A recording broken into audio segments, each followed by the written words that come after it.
And prayers effective? And Jimmy and I were talking before the service as if their song selections of love weren't exactly on the point of my lesson. But yet holding others in our thoughts and in our prayers is love in action. Charles Fillmore, when he intuited the 12 powers pictured in our windows here, love up here, he called a divine, a spiritual glue that held the world together. So when you think about someone close to you, or perhaps a stranger on the other side of the globe, or you hold them more formally in prayer, that is an act of love, connecting them in your mind and heart, in your soul, to the greater truth that we sang about. How can anyone tell you you're anything less than beautiful? In my mind, in my heart, in my prayers, you are God's expression of beauty, of love, of perfection.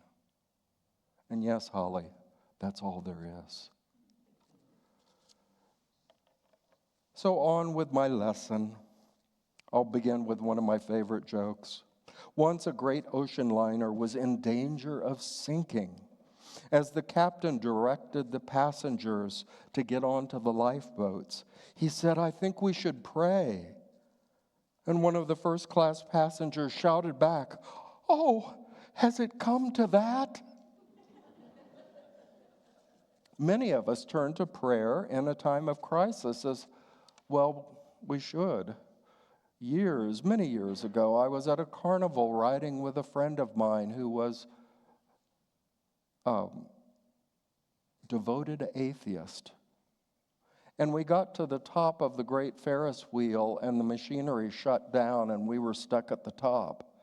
And since she was raised in the South, it naturally came out, "Jesus, save us! Jesus, save us!"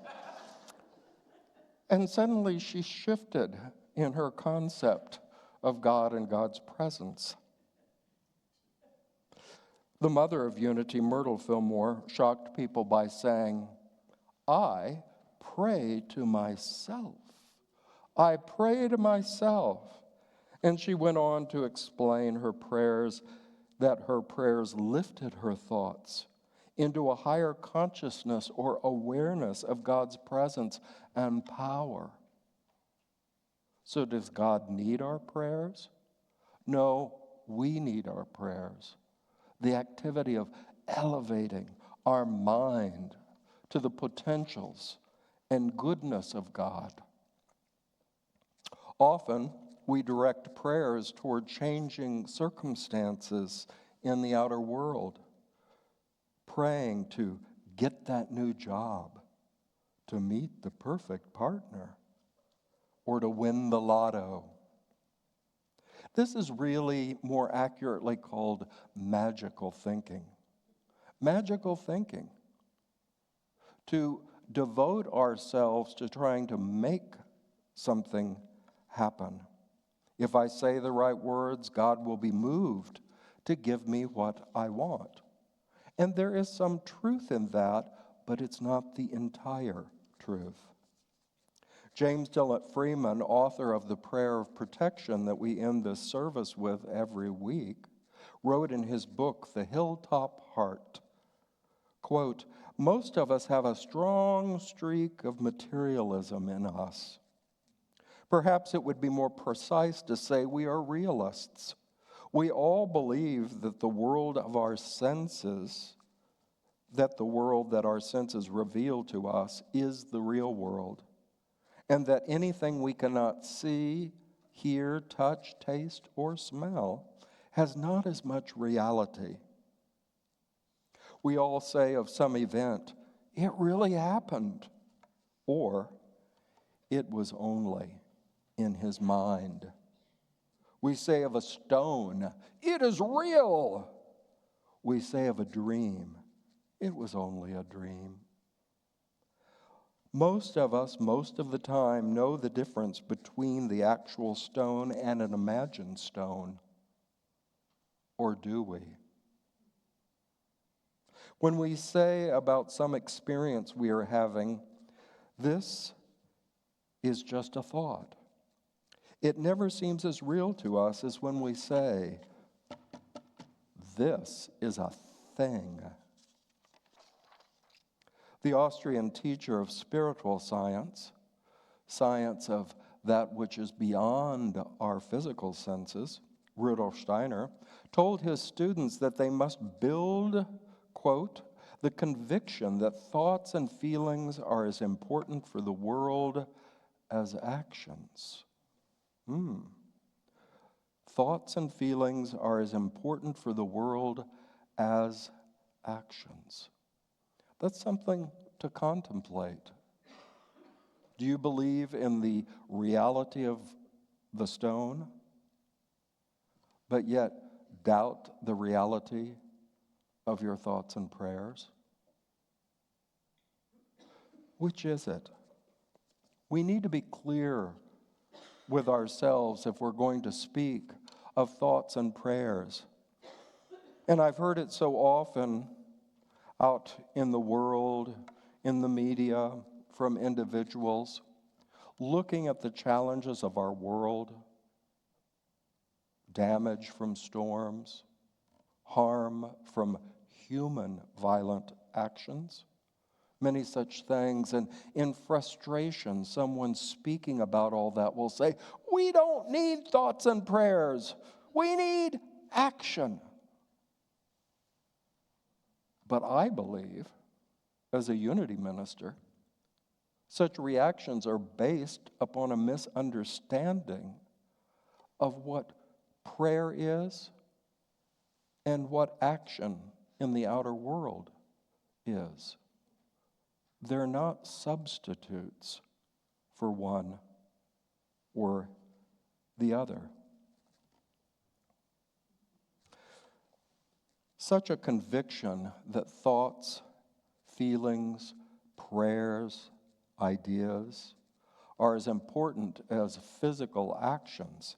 This conviction is the essence of understanding the power of prayer and being convinced of its effectiveness for our lives and the world at large. Yet if we use prayer only in the magical way and pray for a certain outcome in the outer world, it may happen or it may not. We can be disappointed when the result we prayed for doesn't seem to appear, especially if it doesn't appear on our own time schedule. Frequent disappointments in not getting what we desired can undermine our conviction in the power of prayer.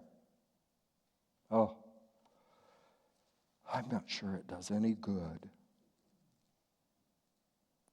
When prayer actually works in reality within us and through us. As Myrtle Fillmore said, prayer changes not the outer world, but it changed her inner consciousness. She once wrote of silent prayer, I begin to see all the possibilities of spirit, my possibilities. She said, prayer is a beginning, an awakening for inspired action. It is not a substitute for action. Out here, Jesus was a good model for us, I believe, in all of the gospel stories. He always seemed to meet people where they were. Do you want to be healed? Or if they were poor, let me give you some bread. He was helpful to people in the world. He didn't just say, Holly, I don't have time to help you or take you to the store, but I will pray about it. He did both.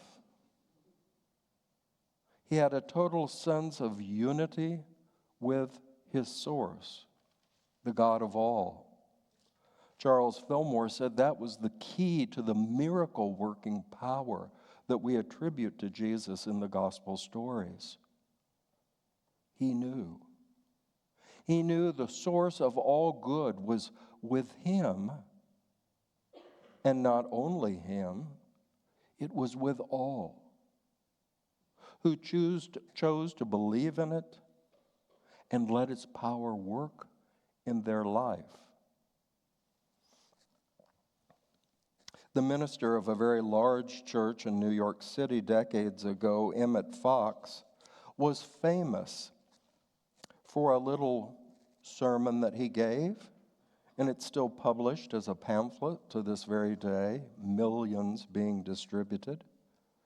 He entitled it, and the idea, The Golden Key. The Golden Key. He said it was a form of prayer that would open doors of any kind in your life, in your world. He said this golden key is very simple. Don't dwell on your perceived problem, the challenge, the desire you're holding. Instead, think about God. Think about all possibility, everything that could come into being.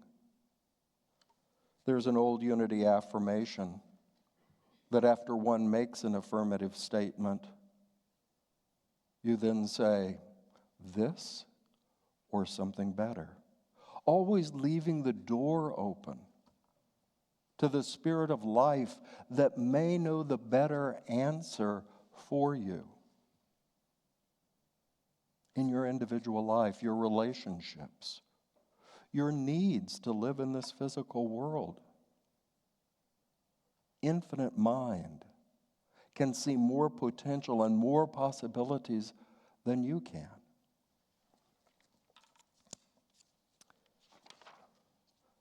According to Mark's gospel, Jesus said these words, perhaps as shocking as Myrtle Fillmore's words, I pray to myself.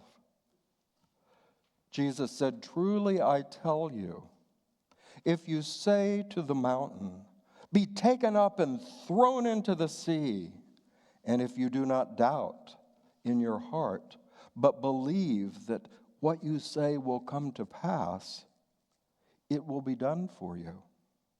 So I tell you, whatever you ask for in prayer, believe that you have received it, and it will be yours. Oh my, Jesus, that's a tricky saying.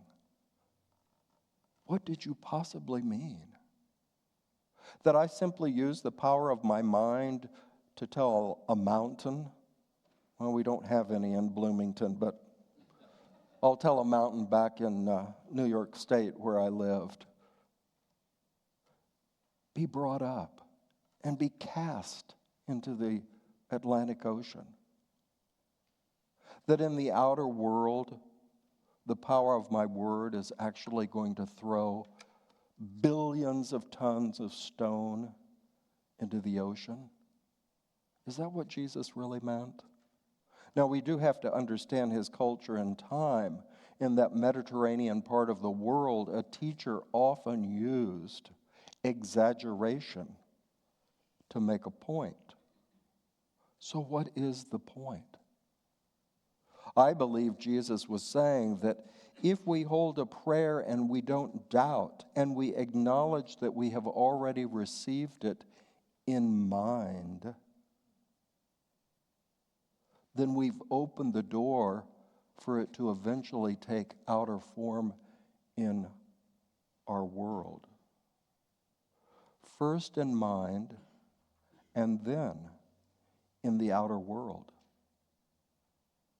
So we can trust that premise, That, as Myrtle said in her time of meditation, I began to see all kinds of wonderful possibilities.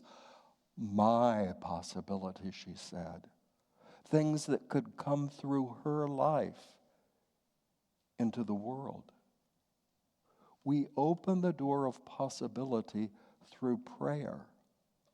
But that process, as Myrtle said, is just an awakening, a beginning. We still act in the world. Jesus still found bread for the one who was hungry. He still aided the one who desired to be made well, to be made whole. But he also met their immediate physical need. I want to go a little further. I said a few moments ago that prayer works within us. It changes us. It opens our mind to possibilities. But I believe it also works through us. It works within us to lift our thoughts higher toward God's good, toward all possibility. Prayer also works through us to establish a realm of spiritual potential for those we hold in prayer. Our prayer chaplains, I invite you to pray.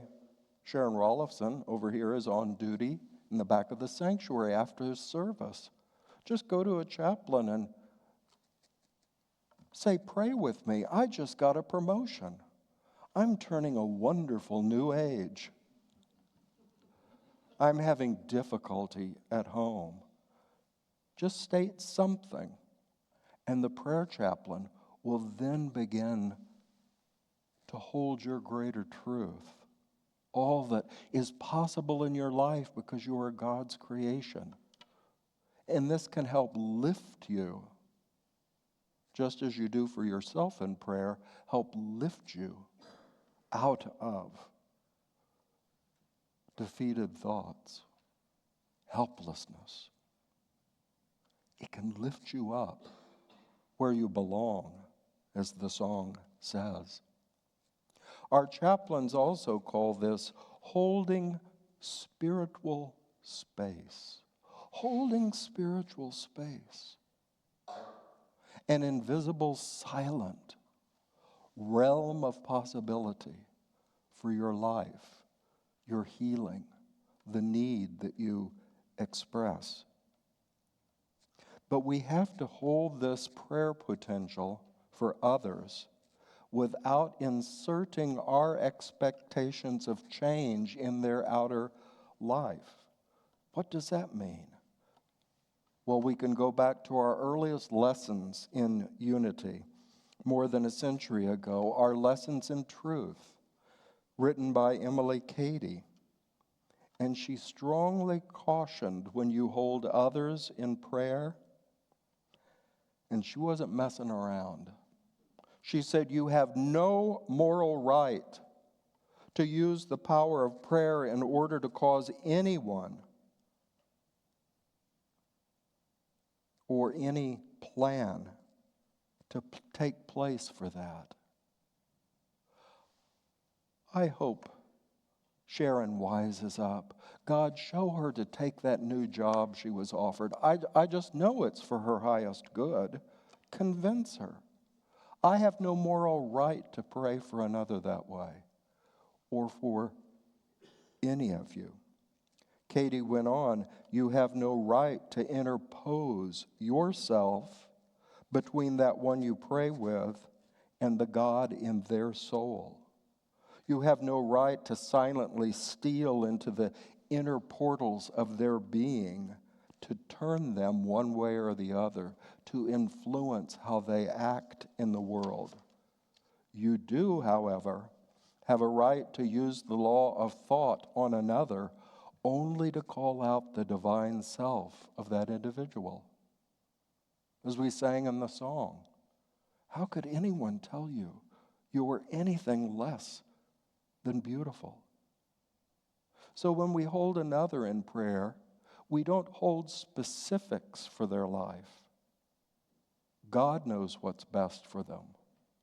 But we affirm that there is a spirit in them, guiding them, lifting them, always helping them if they will but listen to that inner voice.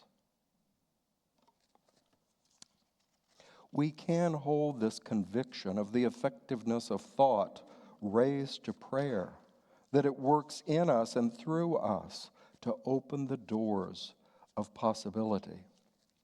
So I'm going to go a little further than our typical unity teachings on prayer.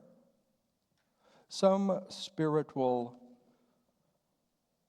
teachings go a little bit further to say that when you hold prayer for another, you are linking them. Again, our word love brings together. You are linking them in your consciousness to powers and potentials of spirit. We had a couple of individuals, and they spoke very openly about this, so I'm not breaking any confidence to speak of them, and that was both Marlene Qualley and also Loretta Taggart. And if they came to me, for example, with a prayer request or for prayer support, I'd say, do you want me to tell the congregation and have them pray with you? And they'd say, only if you think they will hold the high truth for me and not fret and worry about me. Because sometimes when we hear of another's illness or disease or difficulty, our mind shifts in the human direction of worry, fret. Ooh, gosh, they struggle so much with their health. I hope they can get over this situation. These devoted truth students, Loretta and Marlene, only wanted prayer that affirmed the highest truth for them, that they were God's creation, that the very spirit of life was in them, aligning and bringing any physical need back into good order, what we call health and wholeness. So some spiritual teachers think that when we do hold another in prayer, or we hold our neighbors way out in California with our compassionate hearts for what they've gone through with the wildfires? Are we holding them in a mind of worry, concern, wringing hands? Are we affirming that they are surrounded by compassion, surrounded by neighbors and others that come from far distances to bring help, to assist them? We hear it often in our cities that have struggled, and they come out with a statement, we are Boston strong. We are Los Angeles strong. In other words, affirming the possibility of restoration, of healing, of assistance to all that need it, rather than dwelling on the hopelessness and tragedy of the situation. Again, returning to a teacher I appreciate, Rudolf Steiner, he said, when you think of another situation, be careful. Be careful when you name it a tragedy.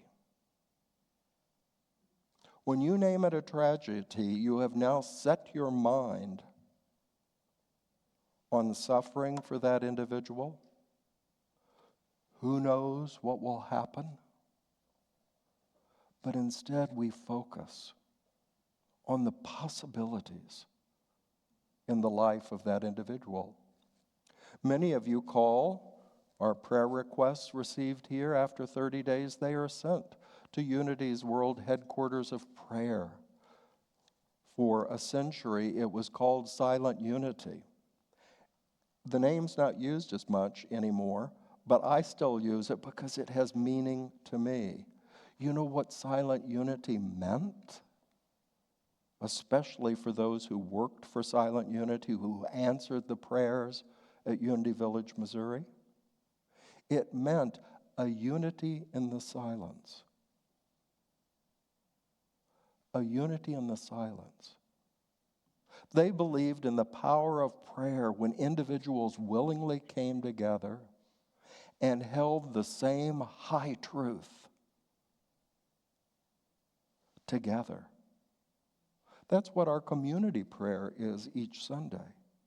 We come together with a focusing thought given to us by the individual up here leading us to come together and to set aside our grocery lists, our tax returns, our individual lives, and come together to hold a truth for this congregation, this family, by extension, our community, our nation, our world. That there is a possibility for great good, for great healing. Let's hold that vision, that thought, rather than fretting over what's going on. Now, that doesn't mean that we approach others out in the world who may be suffering. Oh, it's all in divine order, Holly. You're just fine. You've broken both your legs. Well, it was meant to be. That's not what I'm talking about. But if it were the case that Holly had 2 broken legs, our prayer for her would be to see and hold with her the truth of life in her that can repair the body. That can repair the body.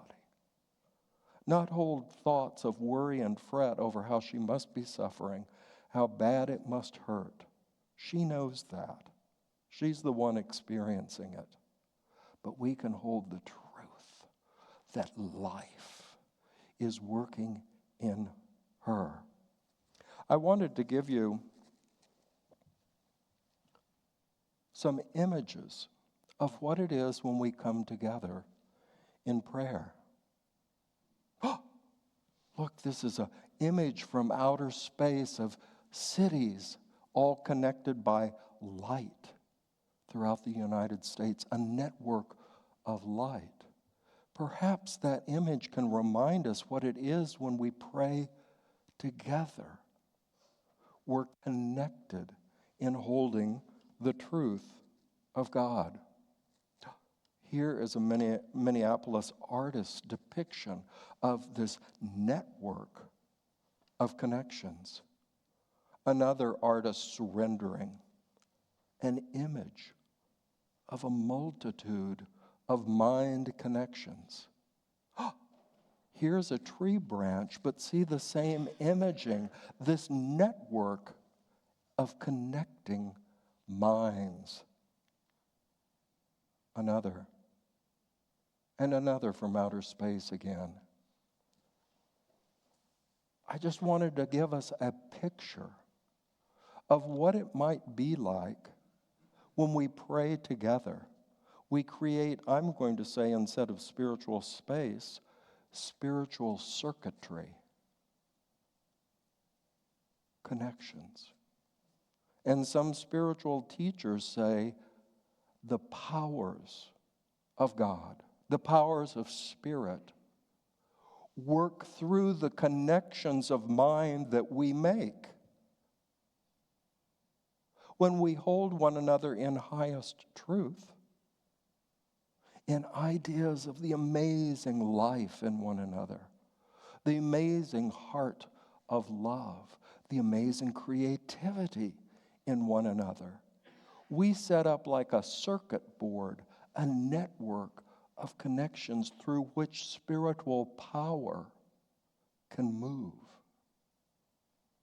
can work toward an ever greater good for individuals, community, nations, worlds. I believe this was the power in our unity tradition of silent unity. They asked people all over the country who are reading literature from Unity, such as the Daily Word, but also their other publications, please join us in this specific thought this month. The unlimited life of God is at work in my body, mind, and spirit. Is that effective? As James Dillett Freeman said, is that just a dream? Or is it real? I can't answer that for you. You can only answer it through your own life journey. Practicing prayer, giving it a chance, and not looking for the results out in the world, but looking for the results within you, within those for whom you pray. Our thoughts and prayers are as real as we believe they are.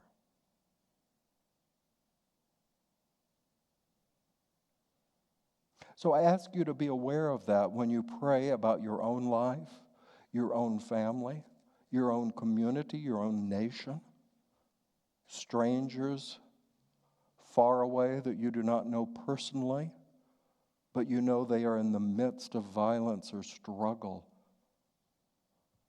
or some kind of suffering. Are your thoughts for them real? Again, I can't answer that for you. I'm not going to even try. You have to decide if your thoughts and prayers are worthy, if they're an expression of infinite love or compassion from you to another, to a world.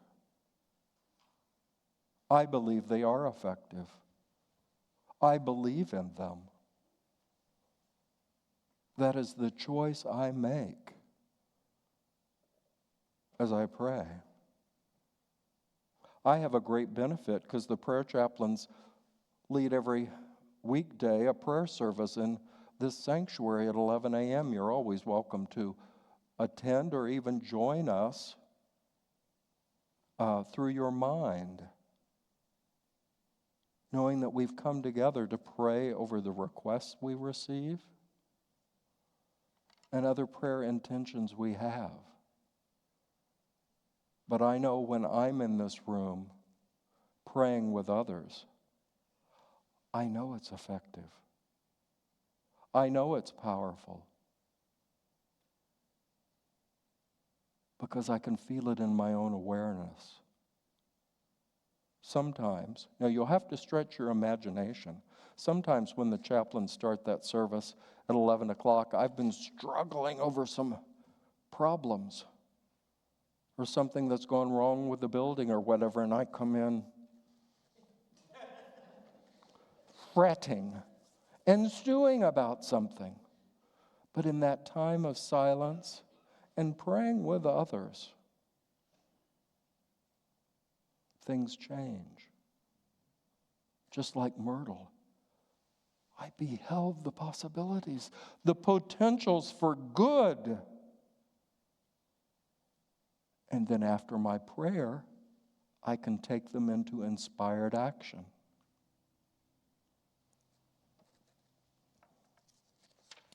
So I invite you for a moment just to get a sense of what it is to pray together, to pray as a spiritual community,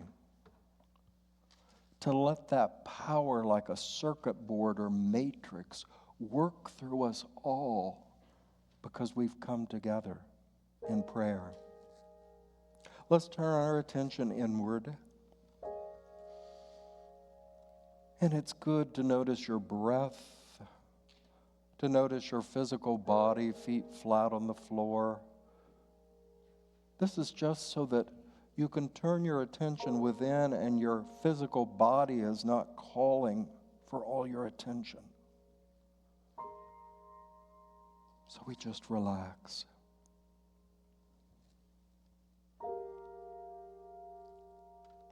I invite you to briefly acknowledge a concern you hold for your life, or another person, or a community, or some part of the world.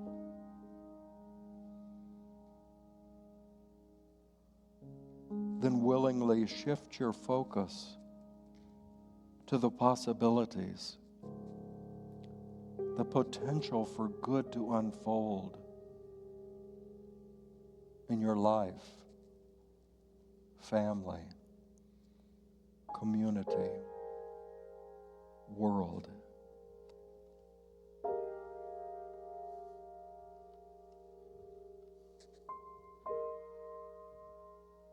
One example is our daily word of today.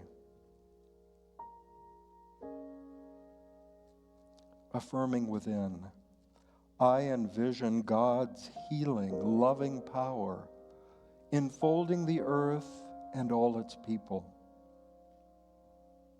As I claim this spiritual vision, I hold it with conviction. My heart is uplifted,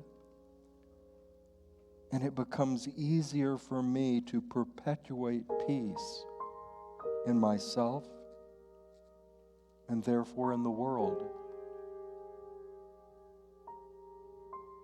Hold a thought of possibility.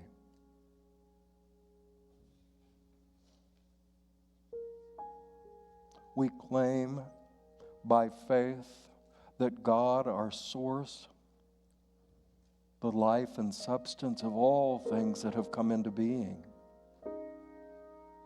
is unlimited in its power.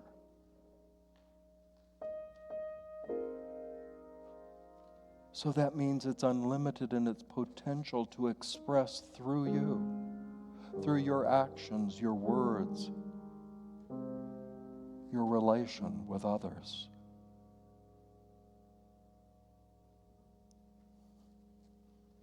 I envision God's healing, loving, infinite power at work in me, my family, my community, my world.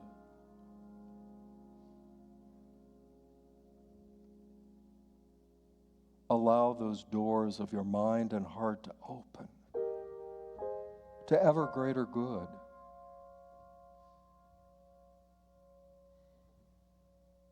And then we close this prayer,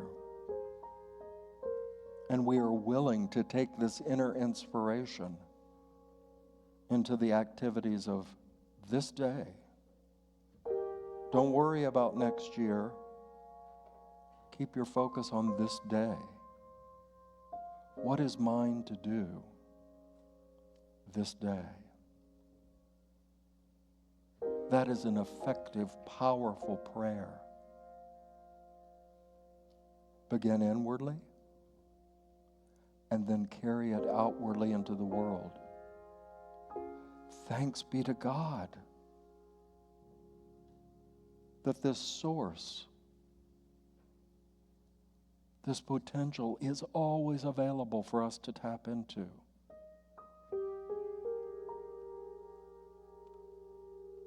Just in a much smaller way, like our Silent Unity Prayer Ministry, there are people there 24 hours a day, every day of the year, for the last 130 years, willing at a moment's notice to hold you in prayer by phone, by internet, in the old days by written communication and telegraph.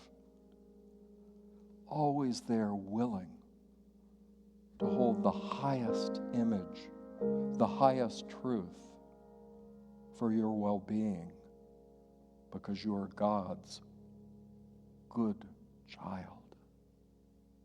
And so it is.